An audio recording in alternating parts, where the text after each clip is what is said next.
प्रशासन म्हणून काय सांगा?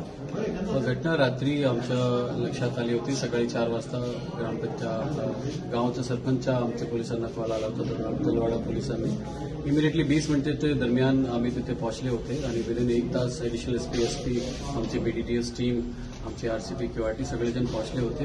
घटनामध्ये असं आहे की एक आरोपींनी तिथे मस्जिदमध्ये जाऊन त्यांनी जिलेटिन वापरून एक ब्लास्ट केला होता आणि जसं आम्हाला हे माहिती भेटली होती लगेच आमचे पोलीस तिथे पोहोचले होते आणि सकाळी 6 वाजताच्या आधी आम्ही दोन्ही आरोपी बीड पोलिसांनी अटक केले होते. फिर्याद जशी आहे तर फिर्यादीला बोलून आपण फिर्याद सुद्धा घेतलेली आहे. त्यामध्ये फिर्यादच्या अनुसार जे कडक सेक्शन होऊ शकते ते कडक सेक्शन आम्ही लावलेले आहे. 2 आरोपी आमच्या ताब्यात आहे. एफआयआर दाखल झालेली आहे. ह्या केसमध्ये गावच्या स्तरावर आणि पोलीस स्टेशनच्या स्तरावर शांतता कमिटी मीटिंग सुद्धा झालेली आहे आणि सगळ्या लोकांना आश्वासित केलेलं आहे. त्यामध्ये चांगल्या प्रकारे परफेक्ट तपास त्यामध्ये होईल जेणेकरून आरोपीला एकदम कडक शिक्षा त्यामध्ये भेटू शकतो.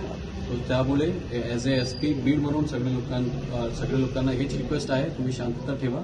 पोलीस प्रशासनतर्फे मी सगळ्या लोकांना आश्वासन देतो की आम्ही 100% त्यामध्ये लावून त्यामध्ये आम्ही चांगला तपास करणार. सध्या चैत्रमासमध्ये गुढीपाडव्याचा आणि रमजानच्या दोन्ही सणानिमित्त आज जनतेला तुम्ही काय आवाहन कराल की जेणेकरून हे जे झालेलं वातावरण हे निंदनीय आहे आणि हे निंदनीय वातावरण आपण थांबण्यासाठी प्रशासनाच्या वतीनं कुठली कारवाई?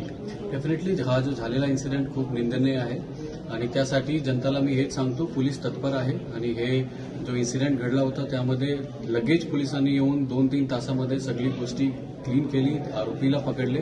तो आम्ही आमचं काम 100% यामध्ये करणार आहे. सगळ्या लोकांना हेच आव्हान आहे की तुम्ही शांतता ठेवा. एक माणूसने असा कृत्य केला त्याचा अर्थ असा नाही की आपण आपल्या जिल्ह्याची राज्याची शांततामध्ये भंग असला पाहिजे. आपण सगळे लोक आपला जे 2 फेस्टिवल आहे आजचा उद्याचा आपण शांतता ठेवून हे फेस्टिवल सेलिब्रेट केले पाहिजे असं माझ्या जनताला आव्हान आहे. धन्यवाद.